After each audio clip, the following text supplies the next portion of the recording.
Precário, adjetivo, que não é estável ou seguro, sujeito a eventualidades, que não é suficiente ou adequado, deficiente, que não se mantém ou não se sustenta. É exatamente nessa direção, assim como define o dicionário, que caminha o mundo do trabalho. Não é à toa que, colado na disseminação da indústria 4.0, também tem ocorrido as reformas trabalhistas, né? E as reformas trabalhistas, elas vêm com 2 pontos principais: alterações na jornada de trabalho e contraste de trabalho precário, né? Com a flexibilização da legislação trabalhista em 125 países, a ideia de emprego seguro foi colocada em risco. Uma deformação global que derruba anos de luta e abre as fronteiras para que o negociado fique abaixo do que está previsto na lei, com perda de direitos nos contratos de trabalho, dispensas coletivas sem negociação prévia com os sindicatos, redução do intervalo de almoço, negociação individual sobre banco de horas, trabalho intermitente, trabalho temporário, trabalho precário, muito precário. Quanto mais esses trabalhadores precários estiverem organizados, inclusive esses que hoje são considerados autônomos, os novos precários, como o tal os uberizadores, né? Os trabalhadores uberizados da economia, quanto mais esses trabalhadores estiverem organizados e garantindo seus direitos, menos as empresas terão incentivo a precarizar ainda mais a cadeia produtiva. Precisamos de sindicatos que tenham capacidade e poder sindical de representar e negociar os interesses dos trabalhadores diante dos governos e das empresas nacionais e também diante das transnacionais.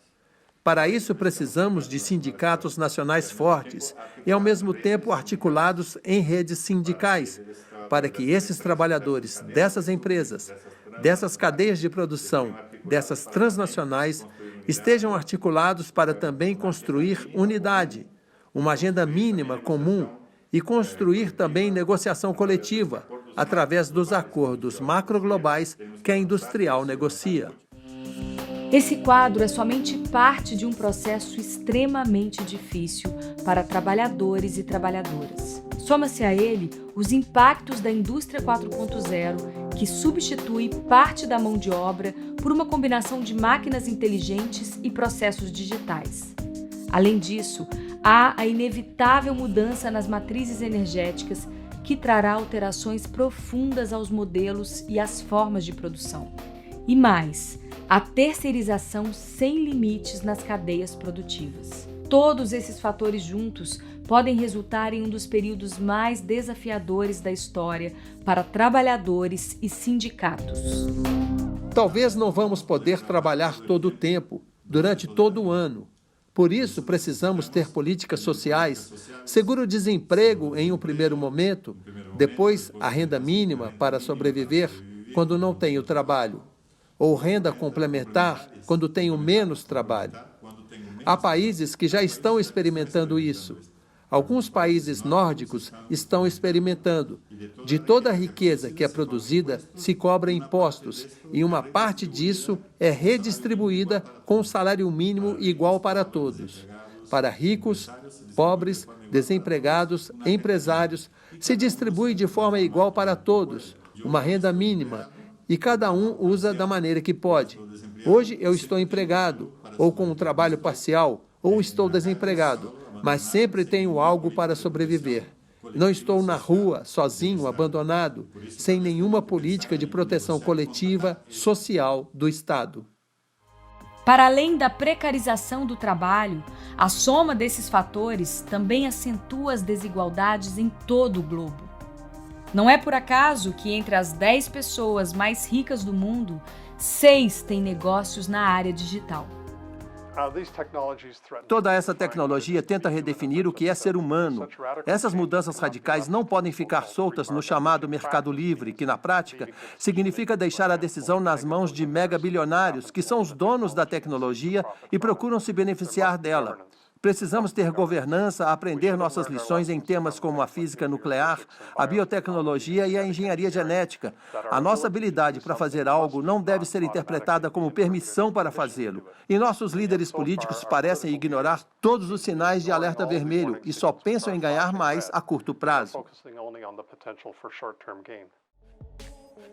As tais inovações disruptivas do avanço tecnológico trouxeram outros fenômenos. Está em curso, por exemplo, uma mudança na cultura de consumo. As novas gerações pouco se dirigem às lojas físicas. Consomem música, filmes, séries, informações e serviços por plataformas digitais e aplicativos. Querem transporte seguro, mas nem pensam em possuir automóveis.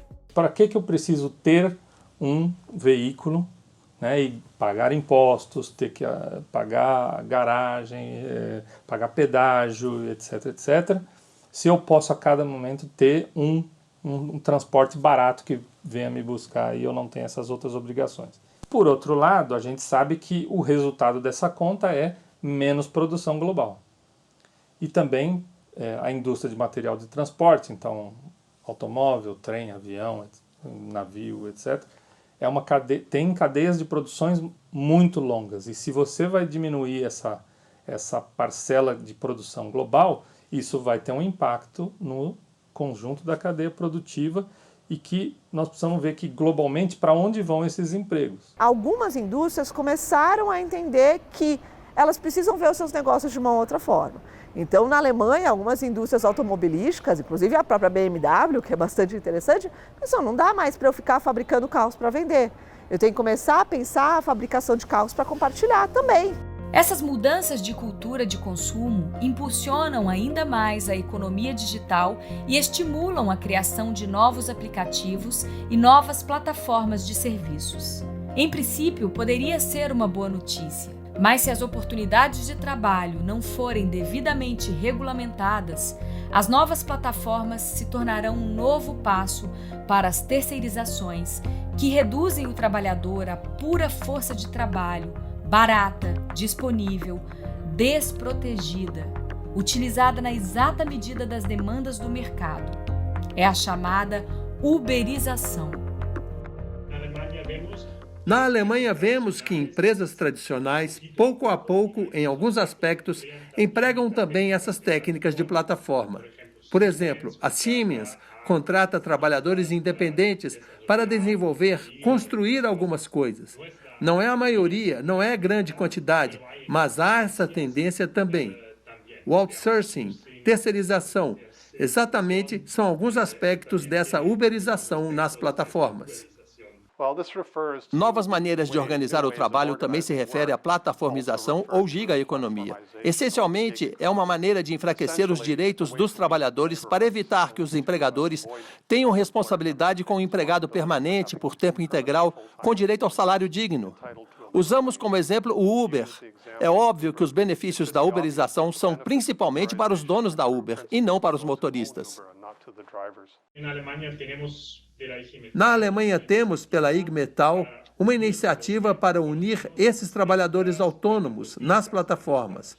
Temos um serviço, temos uma oferta que permite que também sejam membros em nosso sindicato.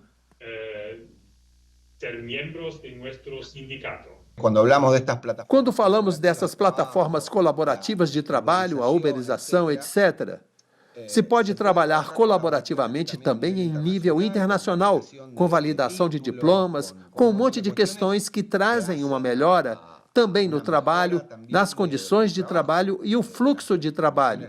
Se permitem o teletrabalho, porque não pode teletrabalhar para outro país. E aí também os sindicatos têm de funcionar como coordenadores e não somente as empresas que contratam o trabalhador. Vai criando uma lógica de que a gente só consegue trabalhar se a gente tiver esses aplicativos no meio do caminho, tá? E isso tem se expandido para N, né, áreas, com muitas áreas e etc. E tem trazido uma certa precarização para o trabalho. E como oferecer direitos e seguridade social para essa multidão de trabalhadores e trabalhadoras, autônomas e autônomos, que se autogerenciam, arcam com os custos e os riscos da profissão?